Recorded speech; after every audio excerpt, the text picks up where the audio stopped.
Pihak penyidik Polda Metro Jaya tak menahan Gisela Anastasia atau Gisel pada pemeriksaan hari ini pada Jumat 8 Januari 2021. Gisel diperiksa sebagai tersangka atas kasus video sur 19 detik yang melibatkannya dan Michael Yukinabu de Freitas. Yang bersangkutan kooperatif, ujar Kabid Humas Polda Metro Jaya, Kombes Pol Yusri Yunus. Pihak penyidik juga tidak menahan Gisel atas alasan kemanusiaan. Anak dari yang bersangkutan ini masih 4 tahun, masih butuh bimbingan orang tua, jelas Yusri. Meski begitu, Gisel tetap dikenai wajib lapor kepada penyidik Polda Metro Jaya. Sama halnya dengan Michael Yukinabu de Freitas, Gisel wajib lapor setiap Senin dan Kamis. Gisela Anastasia baru saja menyelesaikan proses pemeriksaan sebagai tersangka kasus video surnya. Gisel diperiksa selama 10 jam di Ditreskrimsus Polda Metro Jaya dan dicecar 49 pertanyaan dari pihak penyidik. Diberitakan selanjutnya, kasus Gisel bukan yang pertama. Sosok ini, ungkap Gading Martin, juga pernah diselingkuhi di depan matanya. Gisela Anastasia akhirnya ditetapkan sebagai tersangka tindak pidana pornografi. Seperti diketahui, pada 7 November lalu sempat beredar video porno berdurasi 19 detik yang wajahnya mirip sekali dengan Gisela Anastasia. Saudari GA mengakui dan juga saudara MYD mengakui yang ada dalam video yang beredar di media sosial itu adalah dirinya sendiri. Dia mengakui dirinya sendiri, jadi sekitar tahun 2017 yang lalu di salah satu hotel di Medan, kata Kabid Humas Polda Metro Jaya, Kombes Pol Yusri Yunus di Jakarta, Selasa 29 Desember 2020. Dari fakta temuan polisi ini, terungkap bahwa Gisel membuat video porno bersama MYD saat masih berstatus sebagai istri Gading Martin.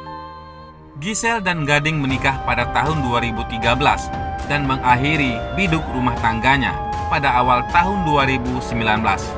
Itu berarti Gisel dan MYD sempat saling berhubungan walau dirinya masih terlibat perkawinan dengan Gading Martin.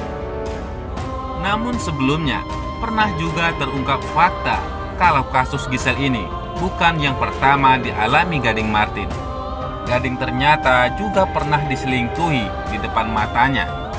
Gading Martin pernah diselingkuhi di depan mata.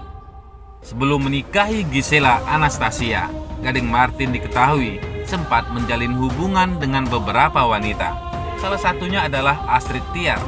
Namun siapa sangka Astrid ternyata pernah kepergok selingkuh oleh Gading. Dalam acara Talkshow Okai Bos yang tayang pada Senin 22 Juli, Astrid Tiar membongkar sifat Gading yang mengejutkan. Bahkan Astrid juga mengakui bahwa dirinya pernah berselingkuh saat berpacaran dengan Gading. Kalau sama Mas Gading, gimana? Kan dulu mau serius banget tuh, sampai dua-duanya putus tuh. Kayak dunia berhenti berputar, kata Raffi Ahmad. Gading tuh baik banget Raffi, dia tuh baik banget, kata Astrid. Gading tuh jarang marah ya? Tanya Raffi. Gak pernah marah, ungkap presenter tersebut. Bahkan dibandingkan dengan Gading, Astrid mengakui dirinya yang lebih bandel, bahkan tega menduakan kekasihnya. Dulu gue bandel kan, zamannya dia itu, kata Astrid. Jadi gue punya cerita, kalau dia punya pacar, setianya minta ampun, lanjutnya. Lu yang gak setia pasti, sahut Raffi. Gue yang gak setia, Astrid memberikan pembenaran. Gading Martin pernah taklukkan hati gadis sampu ini. Astrid Tiar justru kepergok selingkuh dengan Eros Chandra. Tapi kan Gading udah tahu, sambungnya. Pada sebuah momen, Astrid menceritakan dirinya pernah berkencan dengan orang lain dan diketahui oleh Gading Martin, dan reaksi yang diberikan tak terduga. Gue lagi makan tuh sama cowok yang satunya lagi. Dia datangin gue. Sob, ini pacar gue. Mamanya udah telepon suruh pulang. Ayo sayang, kita pulang. Thank you ya sob. Gitu kisah Astrid. Padahal lagi ngedate sama cowok lain, Gading datang, cuman bilang gitu doang. Lu bayangin, sebaik itu dia, beber Astrid. Karena hal itu, Astrid pun sempat merasa bersalah terhadap Gading. Memergoki kekasihnya, selingkuh mungkin emosi akan datang saat itu juga. Namun Gading hanya bicara secara halus dengan Astrid. Di mobil cuma gini doang, kamu jangan gitu lagi ya, aku tuh sedih. That's it, nggak marah, nggak suara tinggi, nggak gimana-gimana, nggak ada, sebaik itu, kata Astrid. Ancaman hukuman bagi Giselle. Ditetapkan sebagai tersangka, Giselle harus melalui berbagai proses hukum sesuai ketentuan kepolisian. Hal tersebut disampaikan dalam video yang diunggah di kanal YouTube KH Infotainment, Selasa 29 Desember 2020. Kabid Humas Polda Metro Jaya, Kombes Pol Yusri Yunus memberikan keterangan terkait kelanjutan dari kasus ini. Ia mengungkapkan hasil dari pemeriksaan ahli forensik soal kasus video sur sudah keluar, pun telah dikumpulkan sebagai keterangan dari penyidikan terhadap Giselle serta sosok pria berinisial MYD. Selain itu, hasil pemeriksaan dari berbagai ahli terkait juga dikumpulkan beserta alat bukti. Forensik memang sudah keluar, kemudian pengembangan yang dilakukan tim penyidik terhadap saudari GA juga ada saudara MYD.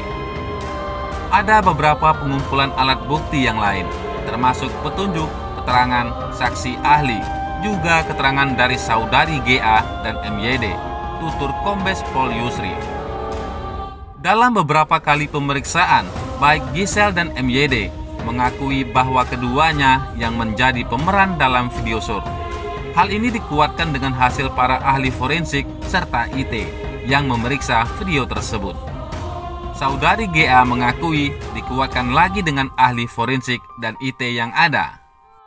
Mereka disangkakan dengan pasal 4 ayat 1 Junto, pasal 28 dan atau pasal 8 Undang-Undang Nomor 44 tentang pornografi. Ditanya soal hubungan antara Giselle dan sosok pria MYD, Kombes Pol Yusri masih enggan beri keterangan. Kemudian sekarang ini gelar perkara yang kita lakukan sore kemarin, menaikkan status dari saudari GA dan saudara MYD sebagai tersangka, jelas Kombes Pol Yusri. Menindaklanjuti dari kenaikan status, pihak kepolisian berencana untuk melakukan pemanggilan kembali. Hal ini bertujuan untuk melakukan pemeriksaan setelah ditetapkan sebagai tersangka. Menjadi pemeran dalam video sur, Giselle dan MYD terancam hukuman penjara paling rendah 6 bulan, serta maksimal adalah hukuman 12 tahun penjara. Kita akan memanggil kembali saudari GA dan MYD untuk dilakukan pemeriksaan sebagai tersangka.